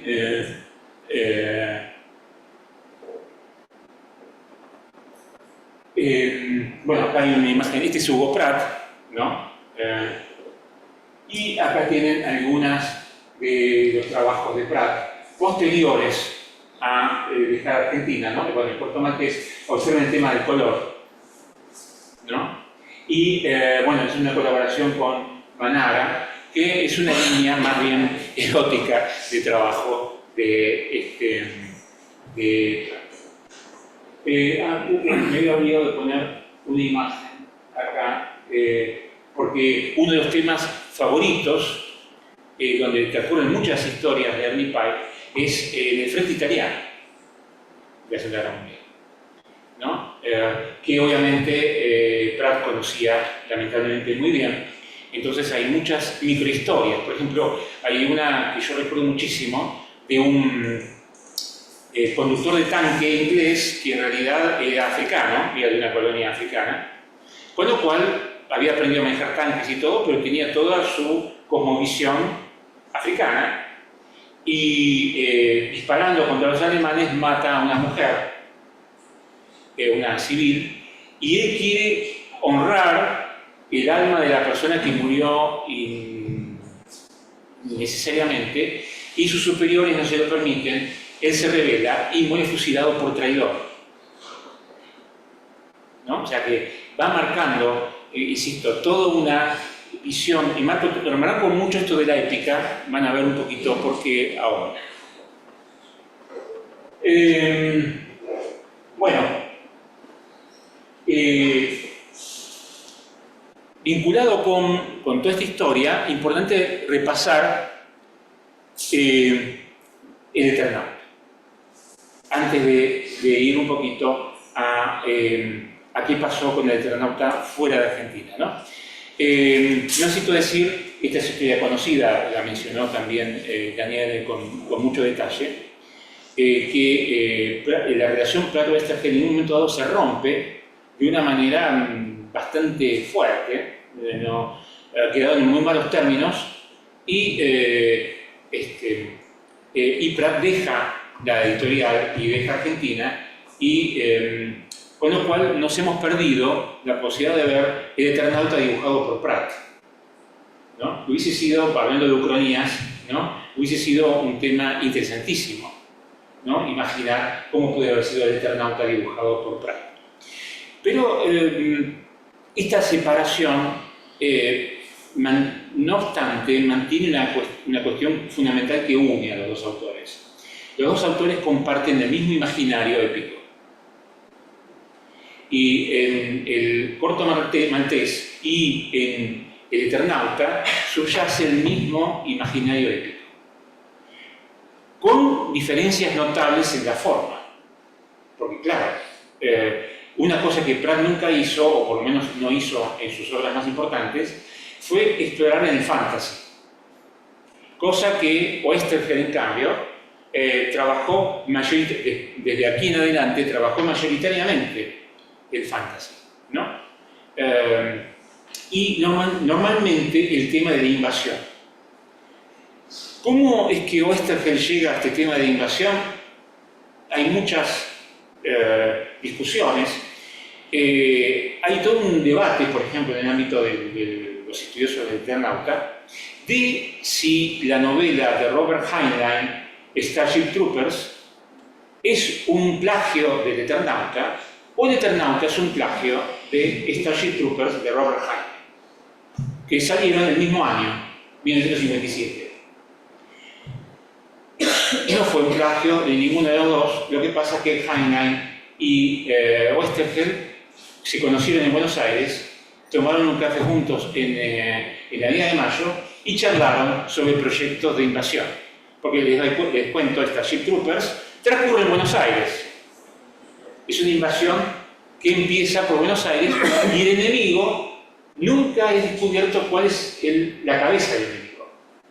Es la misma base argumental que el Eternauta. Pero como la visión épica es totalmente otra, ¿no? Esa novela de Heinlein, que no recomiendo, es una novela de carácter fascista, ¿no? Tiene un contenido fascista muy fuerte, cosa que el Eternauta definitivamente no tiene. En Europa, el Eternauta entró rapidísimo, se publicó, y hay muchísimas ediciones. En cambio, en Estados Unidos tardó bastante y recién en 2015 se hace la primera versión y traducción en Estados Unidos de Eternauta, ¿no? Una edición muy cuidada, que se basa en el dibujo de Ciudadano López, y es presentado como el superhéroe argentino, ¿no? Fíjense acá qué interesante esta visión, ¿no? Como el contexto de recepción marca un poco cómo se ve al autor, porque si hay algo que Oesterheld no quiso hacer con el Eternauta es un superhéroe, particularmente en el Eternauta 1, ¿no? En la segunda entrega del Eternauta, que es de 1976, poco antes de ser secuestrado, sí hay una impronta de superhéroe, pero curiosamente nadie se acuerda casi de ese Eternauta 2, ¿no? Porque le falta justamente esto, la visión del hombre común. Juan Salvo, el Eternauta, es un hombre común que está enfrentado a situaciones extraordinarias y lucha como un hombre común.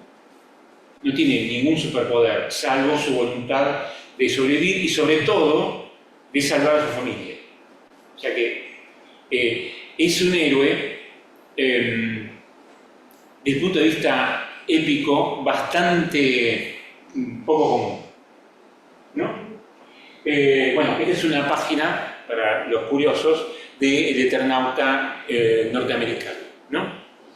Hay quienes también sostienen que Hollywood tomó algunos temas de aquí porque en un momento dado Alberto Aistarain, cineasta argentino, tenía el proyecto, que fue el primero que tuvo el proyecto de llevar el Eternauta al cine, y había escrito un guión bastante interesante y lo presentó, fue a Hollywood a presentarlo, y le dijeron que no porque estamos cansados de historias de invasión. Pero el guión quedó ahí y algunos elementos de esto se observan en algunos films de los últimos años, ¿no? Invasión de Los Ángeles, a Los Ángeles, que es una película del año 2015, creo, por ahí, tiene un montón de elementos. Una vez más la invasión empieza por Buenos Aires, dicho sea de paso, ¿no? Que es curioso que una película norteamericana empiece con una invasión por Buenos Aires, pero bueno, está ahí marcado. Bueno, así como el aporte de Pratt y otros historiadores, dibujantes, pero sobre todo el de Pratt, fue fundamental para que se construyera toda una elaboración del cómic tan sólida en Argentina, y sobre todo que marcara tanto la historieta de Oesterheld. Ese sería como el camino, podemos decir, de ida, un poco jugando con lo mismo que planteaba Daniele. El Eternauta, al volver a entrar en Europa, hace el mismo proceso al revés. Solo que en este caso no tanto por el aspecto gráfico como por el aspecto argumental, ¿no? Es decir, la narración es clave, ¿no? Interesante esto porque el texto de Oesterheld trabaja temas, además de esta construcción del héroe tan particular, que tiene mucho fin con la visión épica italiana, ¿no? Más de un hombre común que de un superhéroe, digamos, ¿no? Es lo que encontramos ya por ahí más de un registro más paródico, ¿no? Pero lo que encontramos en el Spaghetti Western, por ejemplo, o en la propia figura de Sandokan, ¿no? Ese tipo de... entonces, la presencia del Eternauta en Europa es importantísima. Acá tenemos una edición francesa, ¿no? Muy importante. Generalmente han preferido como decíamos, los dibujos de Solano López, pero también, como ven, el de Breccia, donde se observa muy claro el uso de la máscara, muy diferenciada de la otra. No todo un tema icónico, fundamental. Hay que recordar siempre que el cómic es icónico, ¿no?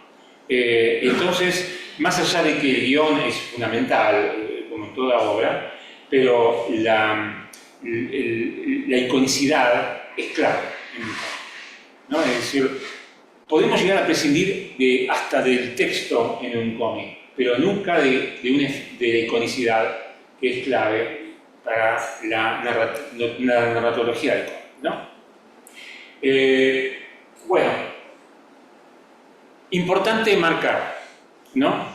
El Eternauta, como dije, entró en Francia, entró en Italia, hay ediciones en Rusia ya en la década del 60. En Grecia, por ejemplo, se editó en 2012, en la época de la crisis griega, y tuvo un impacto tremendo, fue bestseller Eternauta en Grecia, ¿no? Es muy curioso la de Eternauta con los Ifumeti, ¿no? En griego, ¿no? Bueno, hay ediciones prácticamente en todas las lenguas de la época, ¿no? En Italia es donde más ediciones hubo y además donde la impronta que dejó es más marcada, ¿no? Acá estamos viendo la tapa de una de las tapas de una revista famosísima en Italia, el Eternauta, justamente, que toma su nombre del cómic argentino y que publicaba muchísimos autores argentinos. Ahora fíjense, Altuna, Breccia, ¿no? Fernández, Mandrafina, Oesterheld, Sacomano, ¿no? Trillo, por ejemplo, ¿no? Para citar algunos, ¿no? Obviamente también está ahí Pratt, que en este número se ve que publicaban algún corto maltés inédito. Se ve que, pese a su apellido, es muy italiano, ¿no? y demás. Breccia, esto le tomo también algo que había dicho Daniele, es muy apreciado en Italia. Lo mismo Muñoz, otro importantísimo autor. Evaristo, que es una de las historietas que hemos visto con Daniele, es un cómic muy querido en Italia. Es la historia de un comisario que está basado en un comisario real de la década del 30 de Argentina, ¿no? Bueno, acá tienen otras variantes del Eternauta. Les doy el dato puntual porque no lo recuerdo de memoria. Fue editada entre 1980 y el 2000. 200 números salió del Eternauta. No es la única revista. Bueno, Daniel se refirió a otras. Bueno, Scorpio actualmente trabaja y demás, ¿no? Fue editada por la edición de producción de Cartoon y luego por una editorial que se llama Comic Art, ¿no? Que están, bueno, todos estos autores. De alguna manera, el Eternauta es como en Italia lo que fue la revista Fierro aquí en Argentina en los años 80 y 90, ¿no? Ese tipo de cómic, y de hecho hay mucho intercambio. El Eternauta, el Fierro solía publicar en esos años muchas historietas italianas.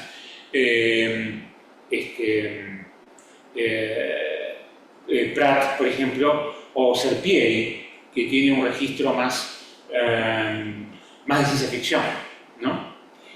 Marcado, ¿no? Para cerrar un poco, quisiera marcar justamente lo interesante de esta épica común que tienen estos dos autores, ¿no? Pratt y Oesterheld.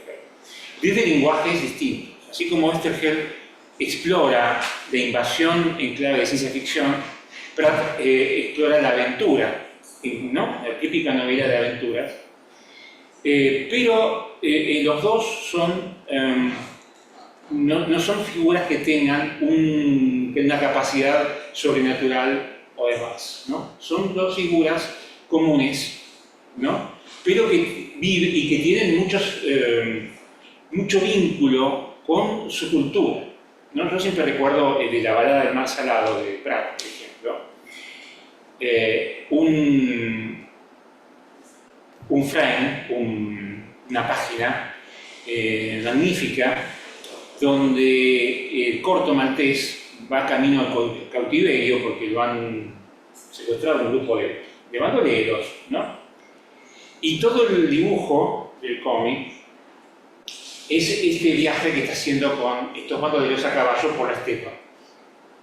Pero el texto no corresponde con eso. Es un poema un poema popular veneciano, ¿no?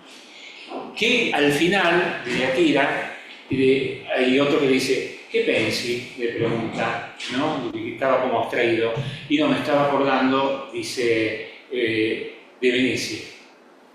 Aquí en la nada donde estoy me estoy acordando de Venecia, ¿no? Marco esta historia para que vean un poco la humanidad del personaje e incluso esta ductilidad del cómic que nos permite narrar una historia con el dibujo y otra historia con el texto y juxtaponerla de una manera admirable.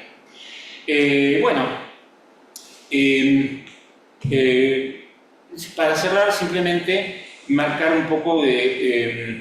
fíjense, estamos hablando de figuras creadas por el cómic que son universales. De hecho, podemos decir que el corto maltés o el Eternauta son Juan Salvo, para usar su nombre real, ¿no?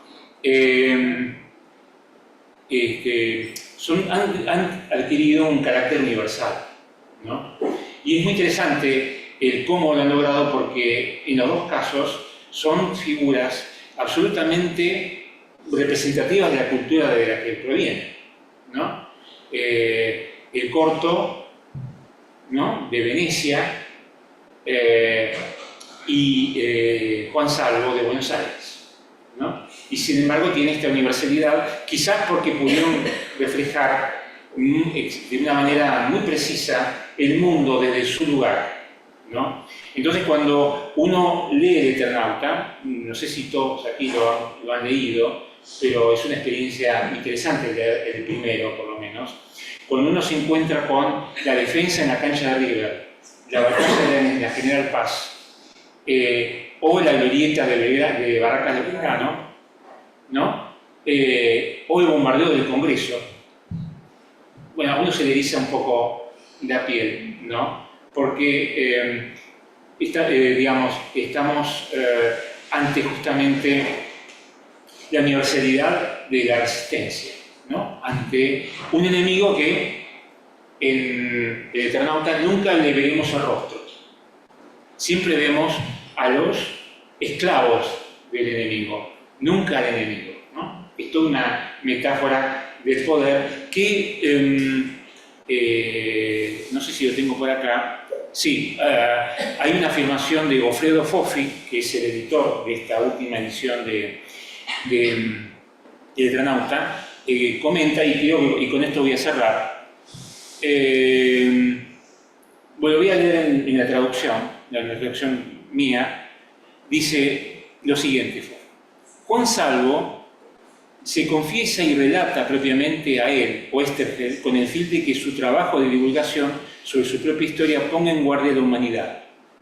Si uno va al comienzo, aparece como un espectro que es Juan Salvo, ¿no?, y se presenta frente a Oesterheld y le va a contar la historia, ¿no? Por eso dice, se confiesa y relata esta historia, ¿no? Es decir, esto es como un testimonio de lo que va a pasar, ¿no? Dice, ponga en guardia a la humanidad ante aquello que está por suceder. Desde este punto de vista, podemos decir que El Eternauta es uno de los cómics más sabiamente políticos de toda la historia del cómic. Del cómic y no de la novela gráfica, aclara Foffi, que viene después, a cuya historia no me parece atendible escribirlo, mientras es un gran ejemplo y resultado del cómic serial. Mire, ¿no? Es decir, Foffi lo ve sobre todo como un texto magnífico de la serialidad, ¿no? Y bien, un poco ya ahora sí, para cerrar finalmente, quería remarcar el importantísimo avance que significa para el estudio del cómic que en la universidad ya estemos hablando del cómic, y algo que la academia rechazó, por lo menos en Argentina, durante mucho tiempo, ¿no? Al punto que se consideraba, como decía Iván hace un rato, una lectura para niños, ¿no?, o para personas que no tienen capacidad de leer con profundidad, digamos, ¿no? Y sin embargo, como vemos acá, estamos hablando de arte, ¿no?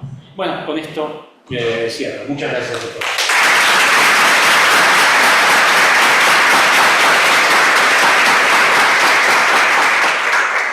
Bueno, muchas gracias, profesor, por su interesante exposición. Yo quería hacer un pequeño comentario que me parece importante remarcar de esta figura del hombre común, ¿no?, que tiene tanto la historieta argentina como la europea. Yo creo que eso, a ver, es importante ver la diferencia que hay con el cómic o con el entretenimiento norteamericano, ¿no? Que, como ya decían, ellos tienen el superhéroe que salva al mundo. En cambio, no solo en la historieta, sino también en el cine argentino y europeo, gracias por ahí a la inmigración, ¿no?, acá en Argentina, y la conexión entre los artistas argentinos y europeos de los personajes comunes que representan al lugar de cada uno. Como nosotros vemos en el cómic de El Eternauta, que están defendiendo barrios o lugares del país propio, ¿no?, a diferencia del superhéroe. Y que también es algo que después, hoy en día, empezó a cambiar, ya por ahí a los años 80, más 90. Ahora también en el cine norteamericano, los superhéroes americanos tienen, ahora es importante la vida del hombre común. cómo es diferente Batman de Bruce Wayne, que es algo que ya nosotros lo veíamos desde antes acá. Bueno, ahora con ese pequeño comentario procederemos entonces a abrir la ronda de preguntas. Sí. Algún momento que le acerque el micrófono. Hola, buenas noches. Buenas noches. Para el profesor, con respecto al Eternauta. Sí. ¿Cómo cabría pensar en esta descripción que también hizo sobre el héroe, su visión, la visión particular del autor, el concepto de héroe colectivo? Porque se ha tratado mucho, hablamos efectivamente de personas comunes, ¿no? Pero es que es un héroe hecho de muchos héroes. Me parece que esa es la diferencia radical con respecto al superhombre o el Superman de norteamericano. Y al mismo tiempo, como una segunda pregunta, si me permite, estoy de acuerdo con que efectivamente es más europeo que norteamericano, ¿sí? este concepto. Sin embargo, el Eternauta original no escapa a la iconografía norteamericana. De hecho, cuando prueba el traje por primera vez, se vuelve hacia sus amigos que lo miran por la ventana y hace el gesto de Tarzán. Se golpea el pecho y para festejar, ¿no? Que está vivo. Por otra parte, el uso de rifles y demás tiene hasta un dejo del western por momentos. Hay algún tipo de reflexión del propio Osterfeld López, de usar un poco un camino y otro del héroe para encontrar el propio. ¿Usted qué cree? Bueno, de la primera pregunta, de la primera parte de la pregunta, sí, el tema del héroe colectivo está, quizás no en el sentido que pueda aparecer, por ejemplo, para nombrar un caso arquetípico del héroe colectivo, la corazón Potemkin, por ejemplo. No así, evidentemente, pero sí como un héroe que, un grupo, mejor dicho, que avanza y lucha en conjunto, aun cuando después se queda solo, ¿no? Pero el grupo que conforma con el científico, con el empleado del almacén, de la ferretería, ¿no? Con los militares que va encontrando en el camino, etc., conforma una suerte de héroe colectivo que se va desgranando. De hecho, al final, insisto, queda él solo, aparentemente, que es cuando se convierte finalmente en el Eternauta, ¿no? A partir de un accidente, entra en una nave X, oprime un control que no debía oprimir y se convierte en lo que después va a ser este Eternauta, que es un viajero de la eternidad, digamos, ¿no? O sea que sí, efectivamente está el tema del héroe colectivo, no un héroe colectivo en el sentido pleno de la palabra, pero sí es esta construcción donde todos se ayudan, ¿no? Podemos decir que una característica del héroe del Eternauta es, voy a decirlo en términos coloquiales, la gauchada, ¿no? Esa cosa fraterna, ¿no? De poner el hombro a todos, ¿no? Un poquito esa idea. Después, con respecto al otro punto, no tengo una respuesta precisa, pero entiendo yo que ahí tiene mucho que ver el contexto de época, ¿no? Un poco lo que pasó con Sargento Kirk, ¿no? Que la editorial un poco como exigió el registro del lejano oeste, del western, y rechazó un poco el registro del Malone, ¿no? Es decir, hay ahí como una concesión al receptor, para decirlo de alguna manera, ¿no? Como que el receptor de historieta es un receptor que, nos guste o no, se forma, sobre todo en aquella época, se formaba mucho con la historieta norteamericana y un poco con el cine norteamericano, con lo cual, esto que voy a decir de Tarzán, del rifle y todo eso, pesa.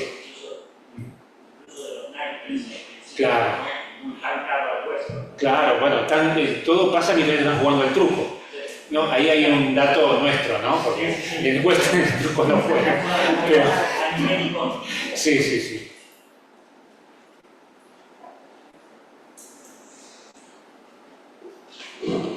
¿Alguna otra pregunta? Pregunta no, pero ha sido muy grato para mí poder escuchar todo el universo que cobró mi infancia y adolescencia. Porque yo tengo una hermana de 9 años mayor que yo, y yo leía, aún sin poder leer, Sergio Gil, y entonces y Esther se armó la primera revista para niños que yo vi tuve, que era Gatito. Claro. Se tenía toda una serie de personajes maravillosos. Me lo leía de muy. Sí. Es ahí el cuento de Doña Oca, me parece, ¿no? Sí. Un cuento que escribió él, sí, sí. O sea, todo lo que contaron ustedes dos me por mi infancia y adolescencia me trae maravilloso. Gracias.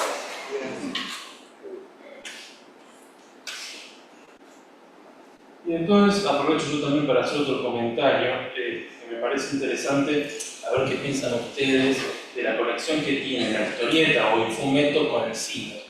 Porque lo mismo, lo hablábamos antes, siempre la historieta fue vista como algo secundario, que ahora estamos en la universidad hablando de eso.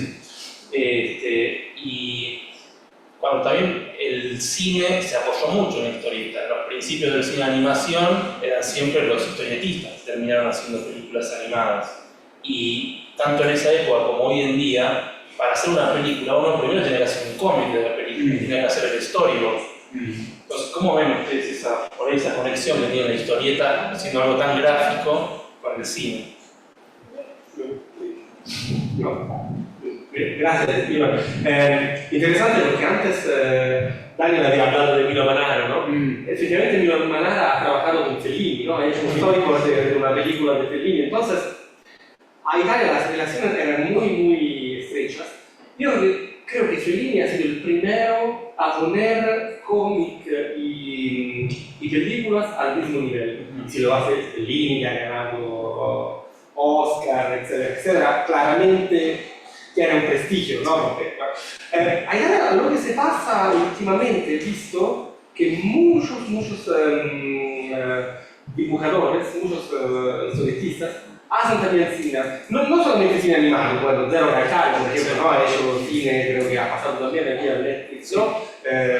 Dibujos animados, entonces este cambio es más lógico, ¿no? Porque antes trabaja dibujando en papel, que ahora se hace con el ordenador, pero no pasa nada en papel, y después es dibujo animado, ¿no? Es una ruta que parece más lógica. Pero hay también en Italia ahora dibujadores que luego hacen cine, película normal con actores. Hasta ahora, diciendo la verdad, no son muy buenas.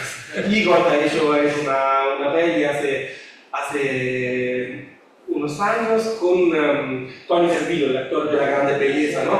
Y yo fui al cine a verlo porque estaba muy curioso. Tampoco es mala, pero quiero decir, no es una peli que yo me veía así, no era de Igor que lo conocía como dibujador. Pero es algo que está pasando, yo creo por dos razones. La proximidad de los lenguajes y también, no sé, aquí en Argentina, ¿no? En Italia no es fácil para los historietistas ganar sus vidas de dibujo. Casi diría que imposible. Claro, Zero Calcare es un poco el caso más famoso, pero es siempre la persona, dos, tres, no, la mayoría no lo hace. Entonces pasar al cine te permite de entrar en un mercado un poquito más grande, con más dinero, simplemente, y quizás después podrás hacer algo. Y entonces, a ver qué pasará en el futuro. Por ejemplo, una cosa que me ha interesado, esta dificultad, ¿no? Que hasta ahora había de poner al cine l'Eternaudo, ¿no? Es un poco lo que ha pasado en Italia con Corto Maltese, ¿no? Claro. Que falta la gran película, la gran serie sobre Corto Maltese, porque habría material increíble, pero no es fácil porque ¿quién será el actor que podría decir, sí, he hecho cortometrajes, pero peor que el original? Entonces, tu carrera está acabada, luego vas a trabajar en otro país. Hay muchas discusiones de cómo va a ser la serie de Netflix, ¿no? O sea, hay muchos que desconfían un poco de... Es la Clarín, ¿no? Clarín, ¿no? Sí. Hay muchos que desconfían, hay que ver qué pasa, ¿no? Sí. Bueno, muy interesante. Yo pensaba un poco también hablando de Italia, cómo por ahí los dibujos de Dino Buzzati marcaron un poco también la estética del film de Zurlini, ¿no? Del Desierto de Tartari, ¿no? Porque hay toda una estética, incluso una coloratura, ¿no? Una coloratura así ocre, ¿no? Que predomina en muchos de los dibujos, porque Buzzati no podemos decir que fue un autor de cómics, ¿no? Pero, bueno, ¿cómo? Integró el tema y de hecho tiene una serie de, bueno, además de su cómic más famoso, ¿no? Que retoma el mito de Orfeo y Eurídice, ¿no? Que ese sí es un continuo de alguna manera, pero después tiene toda una serie de dibujos y textos muy curiosos que llaman la historia di Pinte, ¿no? Que no es cómic, no es literatura, es un híbrido de ambos, muy curioso. Pero bueno, en general la relación cómic-cine parece más difícil que la de literatura y cine. Parece más difícil. En parte porque creo que como el cómic también es visual, complica, yo creo que le debe ser un dolor de cabeza para el director, ese punto. Además, no es lo mismo la imagen en movimiento que la imagen fija del cómic, y ahí hay como otra lectura distinta. Así que personalmente creo que es por eso, porque es más difícil trasladar, aunque parezca lo contrario, pero es más difícil trasladar cómic a cine que literatura a cine. Muy interesante los comentarios. ¿Tenemos alguna otra pregunta entonces del público? Bueno, entonces, ¿hay algún otro comentario que quisieran hacer ustedes sobre el Eternauta o los cómics o la relación entre Italia y Argentina? A mí simplemente me pareció magnífico que podamos tener este diálogo, ¿no? Entre Daniele y yo, porque me parece que ese es un tema poco explorado, ¿no? Del fumetto en Italia-Argentina. Entonces me parece que fue realmente la propuesta fue muy interesante por parte de la Dante y de la USAL para organizar esto. Sí. Habiendo sido, algo un hecho tan importante, ¿no? Claro. Para ambos países. Sí, sí. Que no se hable mucho de eso. Yo solamente una anécdota muy sencilla. Antes de venir aquí pasé a la fábrica de las historietas, la tienda de cómics, y el señor me ha dicho que ahora, como hay la serie de Netflix que sale en abril, ¿no? Sí, lo vi. Me ha dicho que prácticamente el Eternauta está agotado, todos los adolescentes muy jóvenes se van a comprar el Eternauta. Entonces me parecía bien porque hay otra generación que ahora se lo lee, reflexionando lo que estabas diciendo antes. ¿Cómo lo leerán ahora? Porque claramente cada periodo histórico ha tenido su manera de leer el Eternauta y ahora será otra manera de leerlo. Entonces será interesante ver la recepción de... Sí. No, y que aparte de la cultura, así como por ahí nuestra generación se formó leyendo mucho el cómic norteamericano, las generaciones actuales se formaban mucho leyendo el manga. Y entonces como me pasa mucho en la universidad, con los alumnos a veces converso, dicen, no, profesor, usted tiene que leer tal manga, y me dan tal, que debo decir que yo mucho feeling con el manga no tengo, ¿no? Es muy interesante gráficamente, pero como que no, quizás soy más conservador en ese punto. Lo cierto es que me imagino que va a resultar muy desafiante leer una historieta como el Eternauta si vienen de leer Akira, por ejemplo, o alguna de esas y de historietas de manga, o Full Alchemist, ¿no? Que son muy particulares. Pero sí, muy interesante ese dato. Sí, va a ser un choque cultural importante, pero inverso. Uno va a estar acostumbrado a leer la cultura japonesa y van a tener que pasar a adaptarse a la cultura Se argentina. acostumbraron a leer el cómic de derecha a izquierda, Claro. ¿no? Y ahora van a tener que empezar a leer un libro en el sentido normal. Normal para nosotros. Bien. Entonces, si les parece, vamos cerrando la mesa. Bueno, es interesante, la verdad. Los agradezco a ambos por sus exposiciones.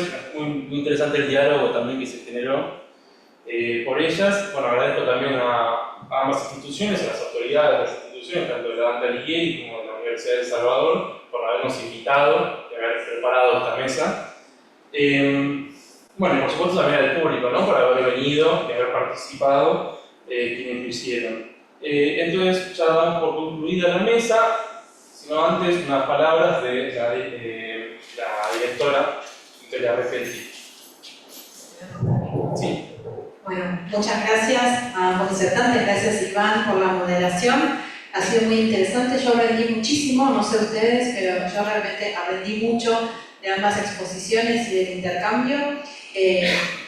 Veo que hay muchos alumnos de nuestro traductorado, quería agradecer especialmente a las profesoras que hoy han tenido la buena voluntad de traer a sus alumnos, porque estos son temas que no se ven en el aula, como decíamos recién. Celebramos que estemos hablando de ellos, pero no necesariamente están en el programa o en el plan de estudios, y sin embargo, veamos qué importantes que son para forjar estas culturas, estas identidades, como la argentina, la italiana, y ese diálogo, esa mixtura entre las dos. Así que eso lo celebro. Y para quienes nos visitan por primera vez, permítanme pasar un aviso, y es que están abiertas dos titulaciones que tenemos relacionadas con italiano y que son abiertas al público en general. Una es la diplomatura en lengua y cultura italianas, que coordina la profesora Sforza, que se dicta ahora en el primer cuatrimestre, y la otra es la diplomatura en formación en lengua italiana en el segundo cuatrimestre. Ambas corren en paralelo con un postítulo de especialización docente que tiene algunas características más, pero si alguno está interesado, si quieren seguir formándose en la lengua y en la cultura, son propuestas a distancia, totalmente virtuales, y si a alguno les interesa, nos escriben a lenguasmodernas@usal.edu.ar o a Nora, y ella nos deriva a nosotros. Así que bueno, simplemente ese aviso, gracias, perdón por haber pasado el chivo, como decimos acá, pero me parece importante, dado que tenemos un público tan lindo y tan numeroso, poder contarlo también. Así que bueno, un fuerte aplauso para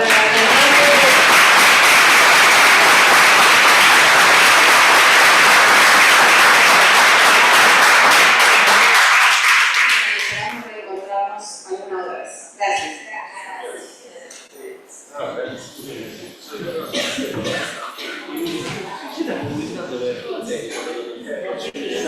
Pero tuviste cuando quisiera,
Faccio anche il dedo degli Stati Uniti, magari una cosa più rivista, qualche cosa.